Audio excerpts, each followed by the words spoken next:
Welcome to HR Studio Podcast. Through bi-weekly interviews with HR executives, thought leaders, authors, speakers, and trend spotters from the world of HR and beyond, we invite you to listen, learn, and leverage. Welcome to HR Studio Podcast, building the next generation of HR leaders. HR Studio Podcast is brought to you by A.J. O'Connor Associates, a trusted human capital consulting partner to emerging, mid-market, and world-class organizations. To learn more, visit us at ajoconnor.com. So welcome everyone to HR Studio Podcast.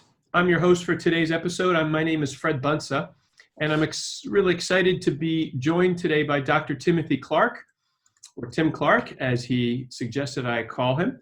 Tim is the CEO of LeaderFactor, which is a Salt Lake City, Utah-based consultancy that focuses on executive development, execution, and organizational change.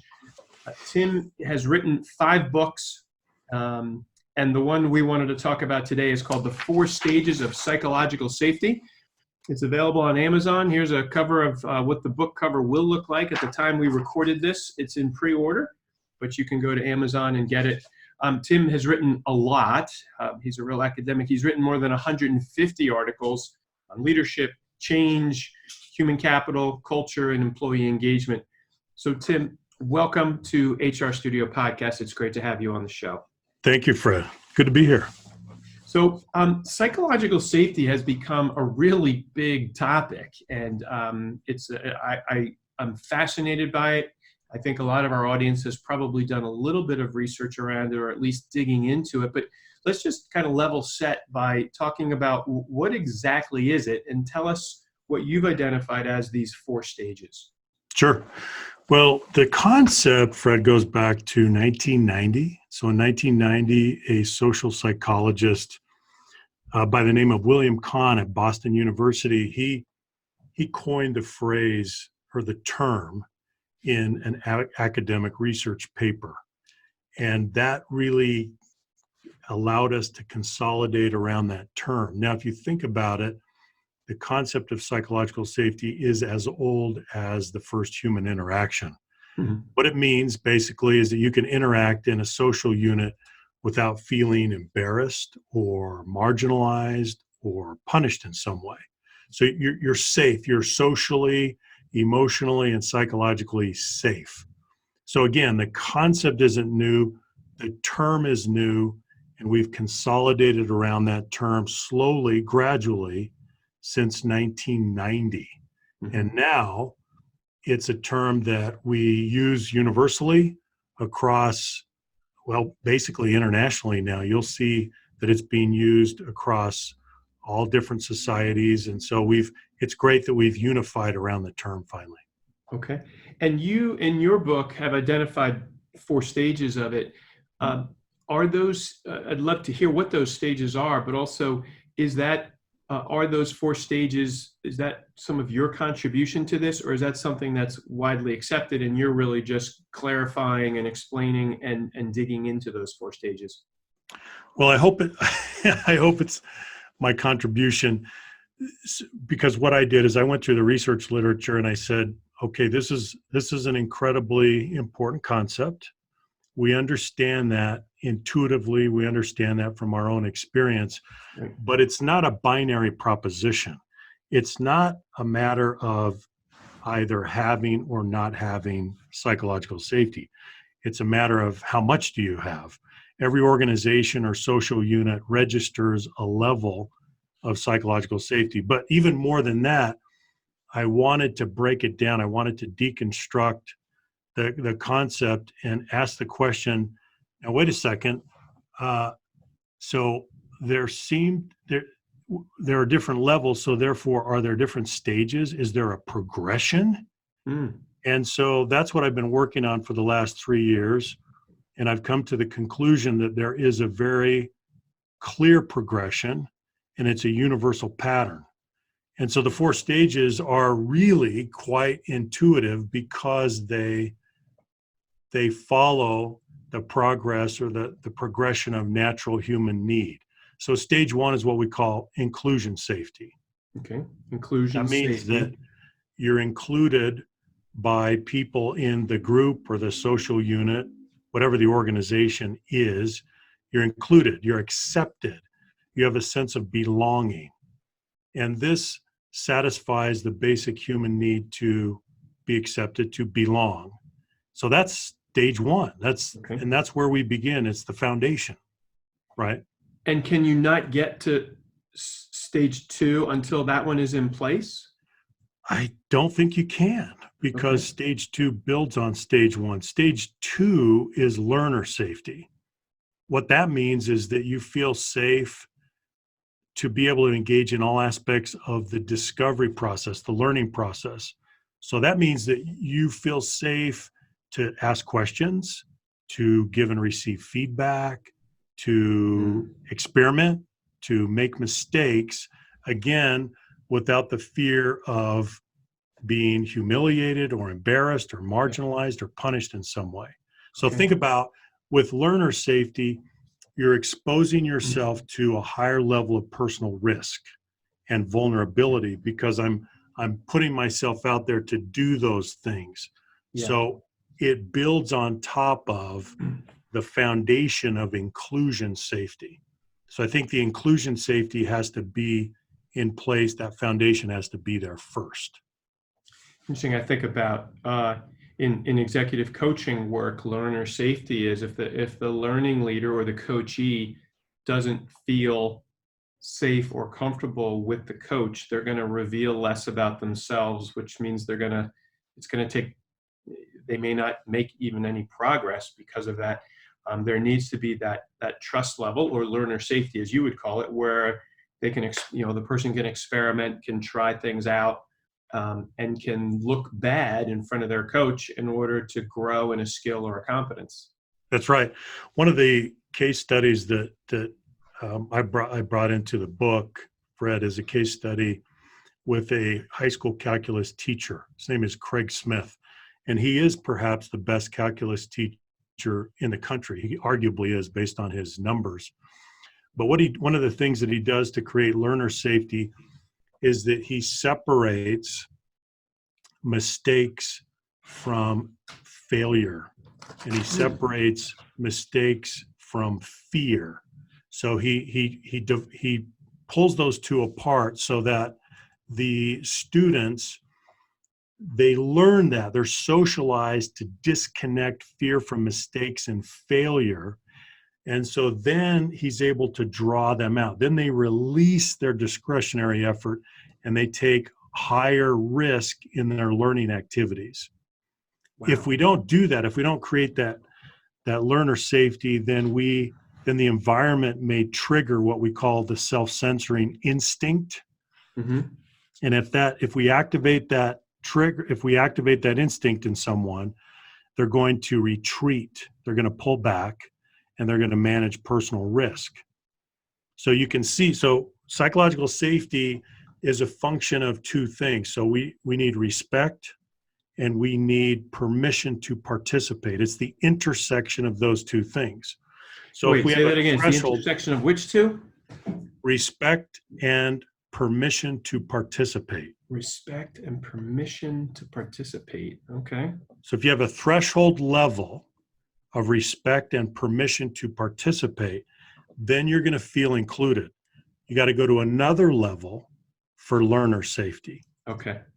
Right?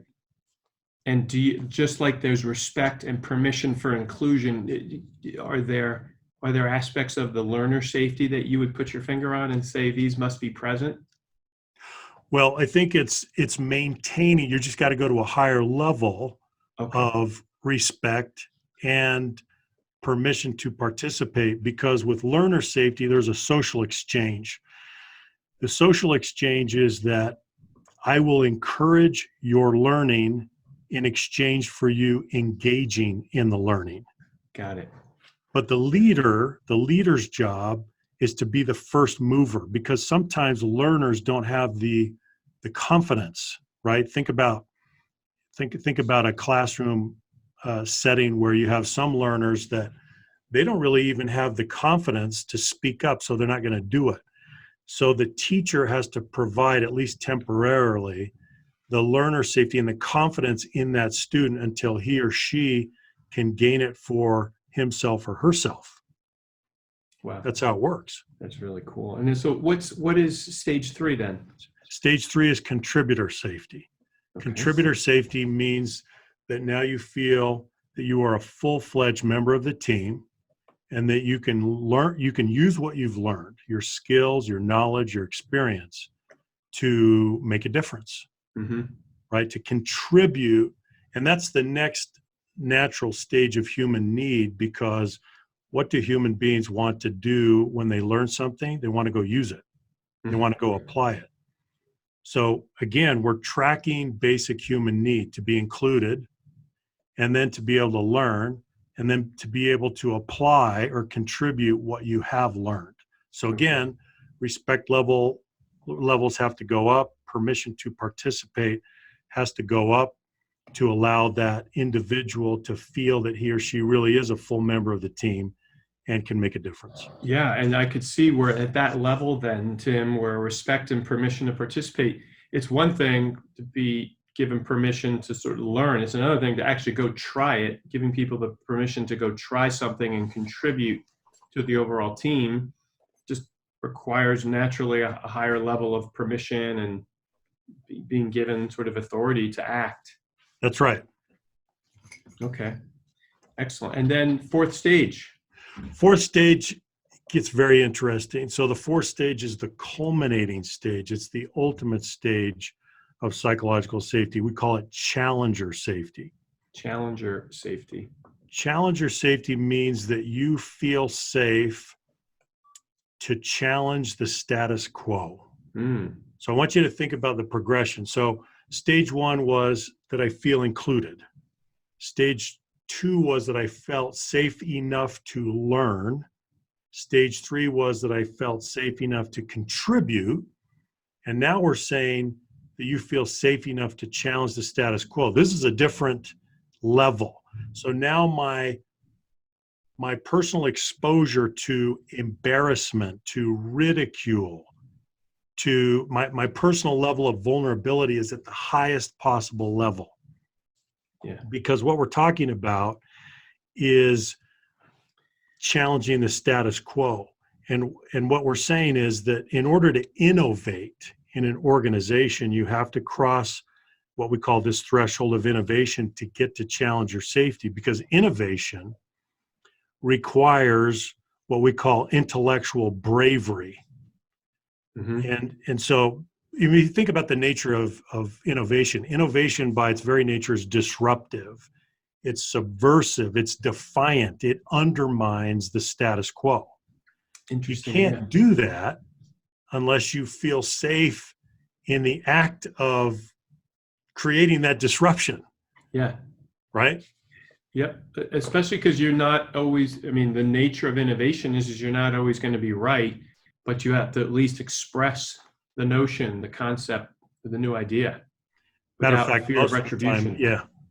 Most of the time you're going to be wrong. Yeah. Right. And so then this takes us to, especially when you think about innovation and challenger safety, it requires a very interesting set of skills from the leader, because the leader has to do two things simultaneously. The leader has to increase intellectual friction. That's the way that we solve problems. That's the way that we come up with solutions. We need creative abrasion. We need constructive dissent. We need ideas colliding. So we need intellectual friction for that to happen. But at the same time, the leader needs to reduce social friction, because the social friction brings that process to a halt. It stops that process. That's when we come to impasse. That's when we don't get along.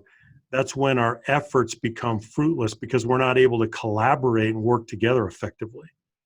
So the leader's job, in order to create challenger safety and sustain that environment, increase intellectual friction, decrease social friction. Not an easy thing to do, but that's really the charge, especially if you have a team that needs to innovate. Wow. Do those, I was going to ask you about, like, what was the most surprising data point or insight from your research, it sounds like it might be that notion of pushing people, but also making it safe. And you call it intellectual friction and social friction. That's really the trick there, because it keeps both sides. It keeps safety in place, but it keeps the intellectual rigor, pushing and pushing. I agree, Fred. And I think one of the biggest surprises of the research was, well, first of all, that the leader has to do those two things. But second, how difficult it is for leaders to do that. Mm-hmm. And how few leaders have really mastered that skill to increase the intellectual friction and decrease the social friction. As I studied, observed, interviewed many, many leaders across organizations for this book, I really found that it was a rare skill that leaders had, and that it was something that most leaders really need to work on. Yeah. Yeah. It's not, and I think a big part of that is because they weren't taught that this was a skill that they needed to have. No one ever framed it that way for them.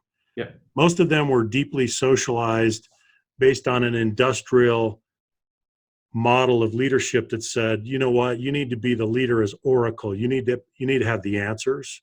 You need to be the repository of answers. Mm-hmm. You need to tell people what to do. If you are working or operating in an environment that is dependent upon innovation, that model, that conception of leadership is obsolete. It doesn't work. Yeah. And so they really weren't taught that. And yet this is becoming a critical skill for them to be successful, especially if they're operating in a highly dynamic environment.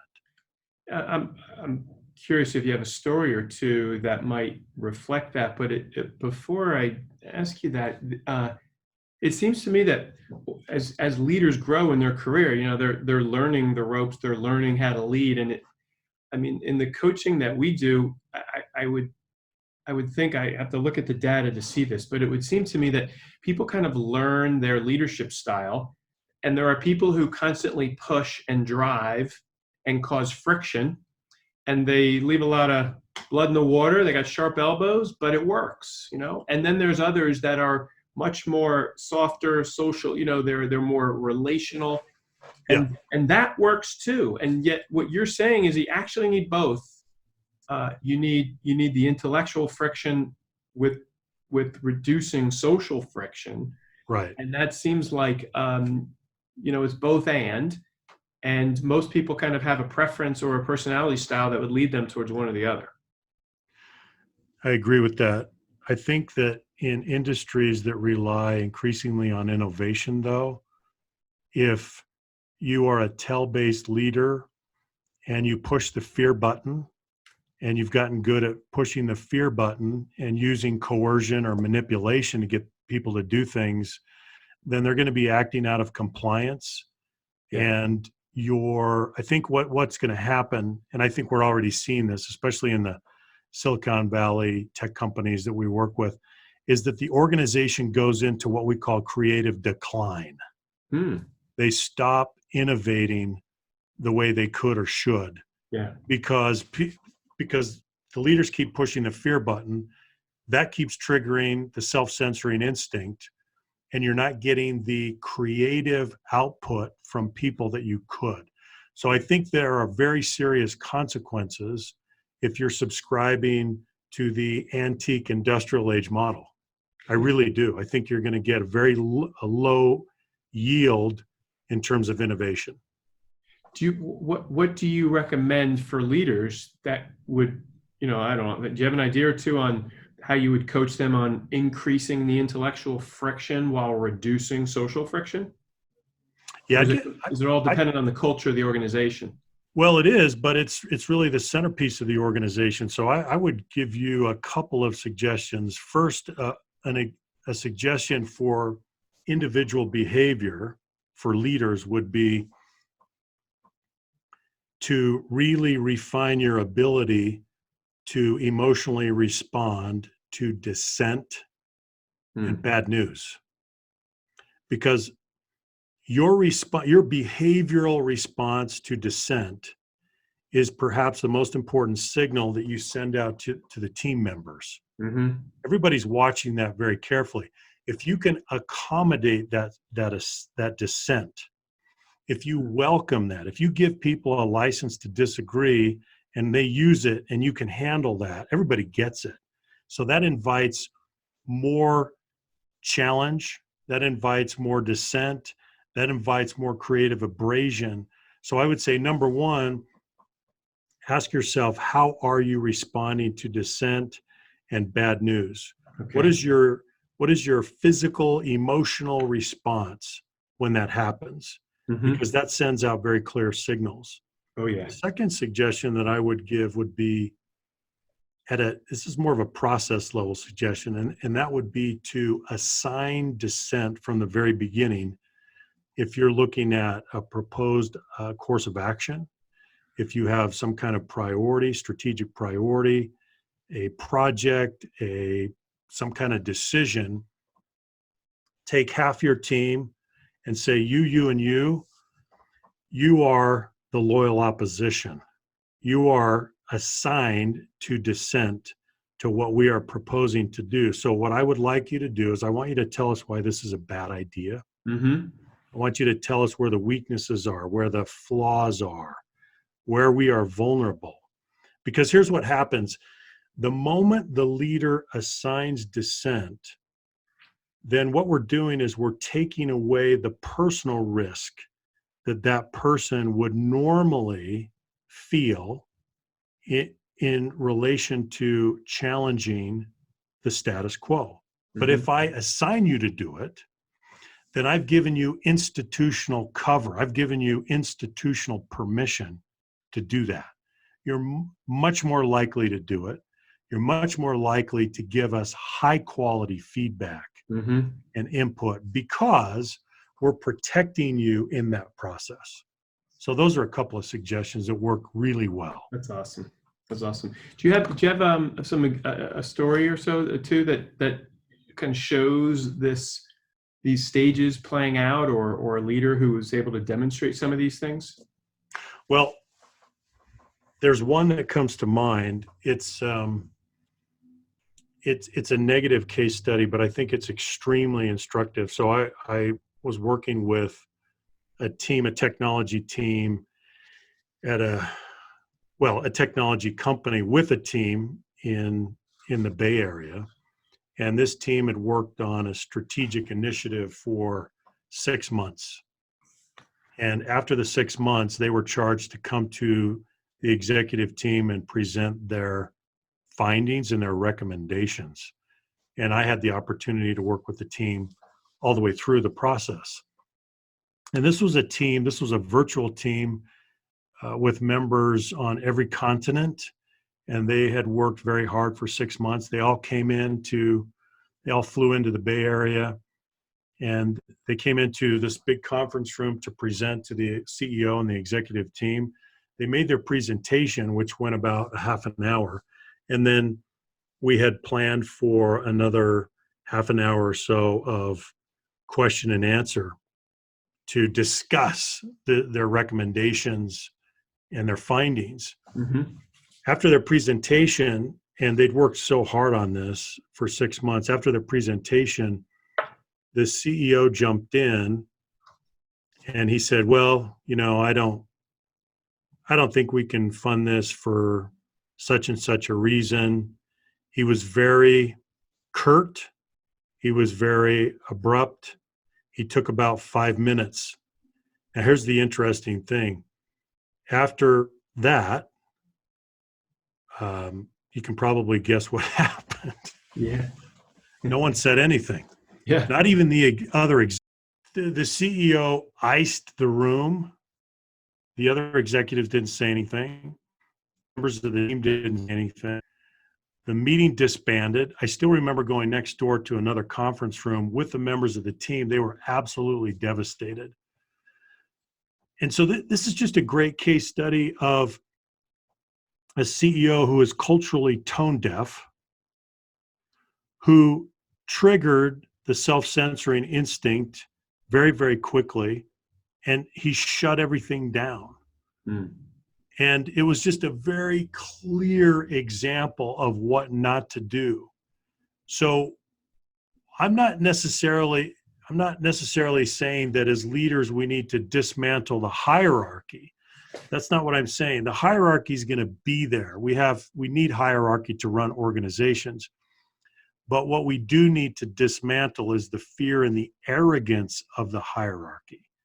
Because when that is displayed, that is a menacing influence, and it just absolutely shuts people down. Yeah. I've seen this over and over again. I'll give you another example. So I worked with another executive team in a biotech company, and we were doing long-term strategic planning with the executive team. And there was a member of the executive team that was making a presentation. And a few minutes into his presentation, the CEO opened his laptop computer and started doing email in the middle of the meeting. Mm-hmm. And I was there. And we're all sitting around the table together. There's 15 people in the room. CEO starts doing email. That's a soft way to trigger the self-censoring instinct. So there are hard ways and there are soft ways. That was a soft way. Yep. And I still remember talking to some of the executives afterwards. They were, I can't tell you how upset they were because they felt humiliated. Mm-hmm. Because he didn't give them, let's go back to the definition of psychological safety. It's the intersection of respect and permission to participate. Mm-hmm.